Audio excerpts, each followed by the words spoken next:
Hello and welcome to Money Life. This is Sucheta Dalal. We are going to talk about the Zee Entertainment merger with Sony today. As you know, it's been a week of continuous drama. First, the big news was that one of the largest investors of Zee, Invesco, wanted Punit Goenka, who is the managing director and CEO, and also the son of the founder Subhash Chandra, member of parliament from the BJP, to be removed as managing director. And they had objection to two other independent directors as well, Ashok Kurian and Manish Chokhani. Just before the meeting was going to be called, the two independent directors resigned and they were going to put to vote Mr. Punit Goenka's ouster. Now, a week after that, first let's go step by step. What happened when that announcement was made? There was a furor because it's the first time anyone had tried to remove a founder, a family managing director, but people liked it. The stock shot up 40% and Rakesh Jhunjhunwala, who's now considered a big value investor, came in with a big vote of confidence, bought a big chunk of shares, and like I said, the stock just zoomed and we all talked about shareholder democracy.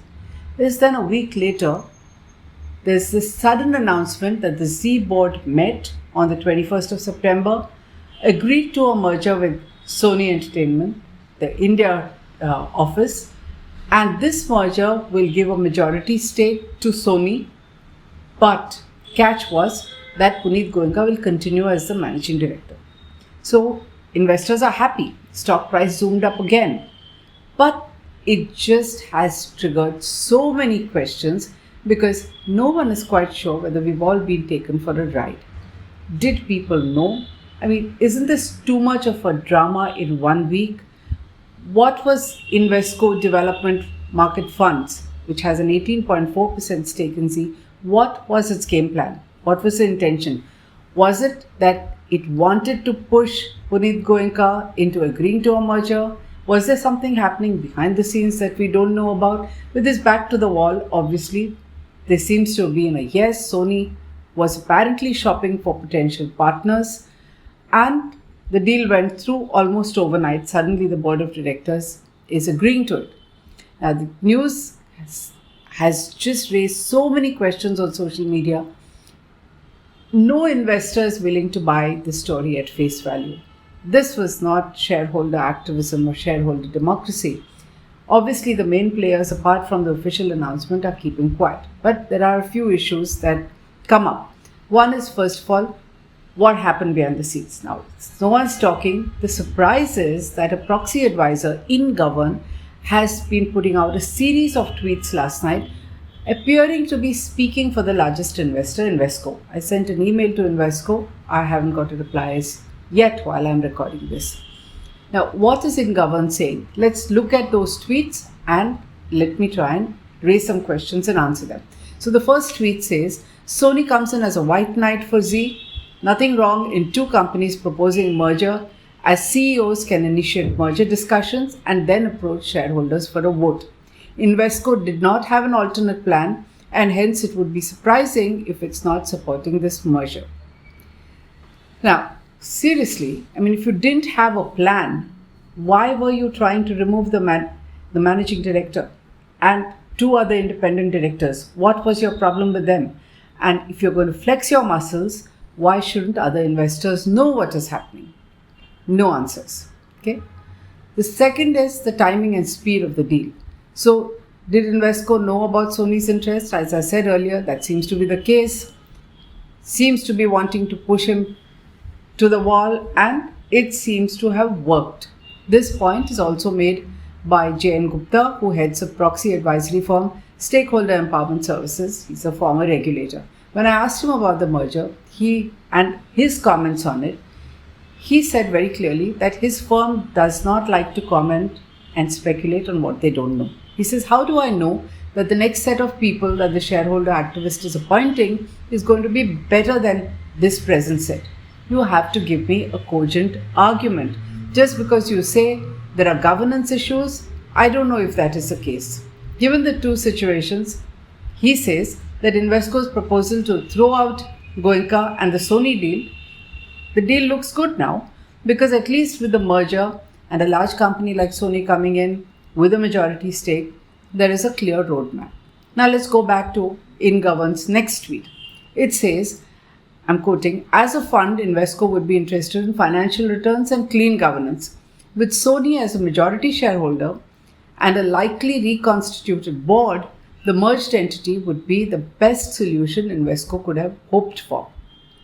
Puneet Goenka's capabilities as MD of a leading media company was not questioned. Invesco was unhappy about governance of Zee due to group company issues. So Puneet Goenka as the proposed MD of the merged entity should not be a concern.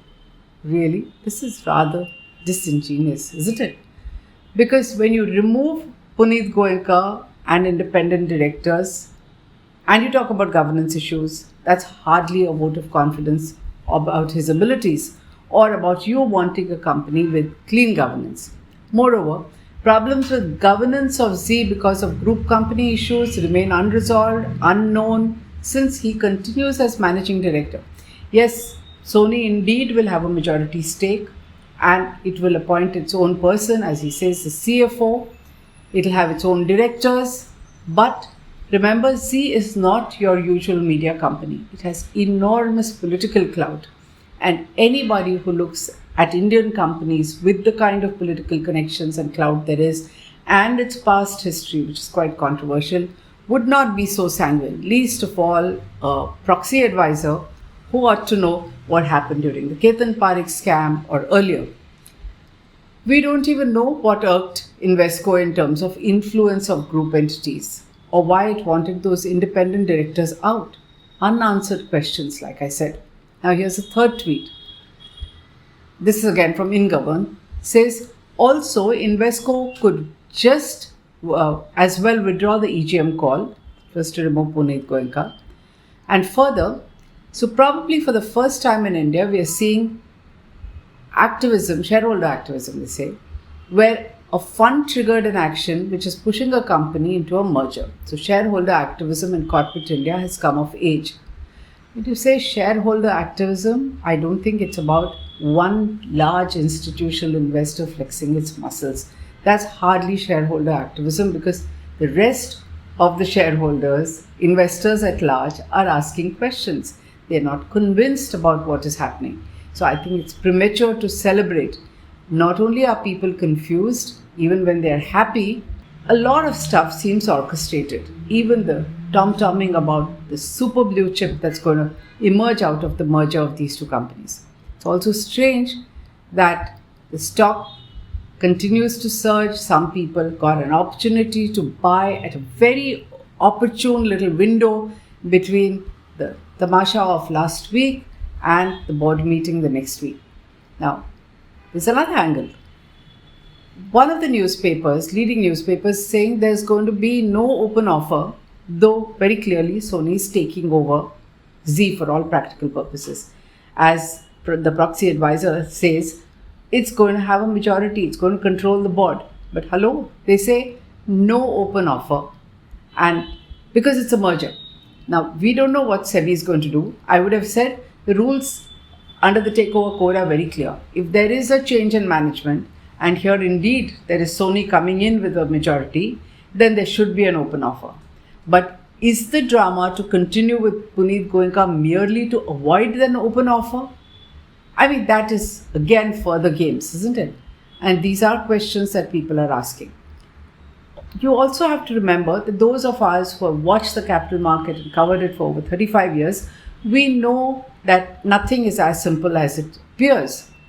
Manish Chokhani, the independent director whom apparently Invesco had problems with, Rakesh Jhunjhunwala, who invested 1% in the company just before the merger is announced and has made a 50% profit overnight, Vallabh Bansali, well-known investment banker, made a rare public appearance to talk about a super blue chip, are all extremely close to each other. What did they know that we don't? Unless the regulator is able to dig out something, none of us will have any answers. But there are serious questions. In fact, Market Watcher calls it a jigsaw puzzle and asks why large investors ignored several facts. Like, for instance, I hold no brief for Zee, but remember, this is a unique company which actually pared down its debt from 11,000 crore, reduced promoter holding to below 4% and brought in funds, unlike scores and scores of Indian investors who have dumped things, walked out, and left bad debts in the books of banks. And these are lakhs of crores totally. So this is a surprise. When we talk about governance issues without naming them, why no brownie points for the fact that this is one promoter who brought money in?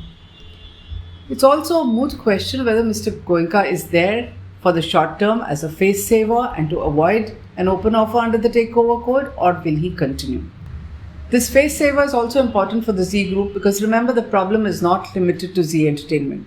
There are questions, or rather there's muscle flexing by large investors in Dish TV and Zee Learn as well. There are media reports about this.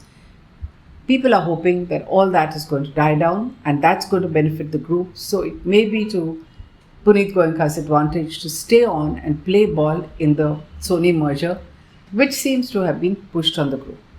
Now, let me end with one last point, which is the role of proxy advisors. I've already told you that it's rather unusual for a proxy advisor in Govern to be talking, almost speaking on behalf of Invesco. I'm sure it will say we are not speaking, this is our view, but that's how it appears.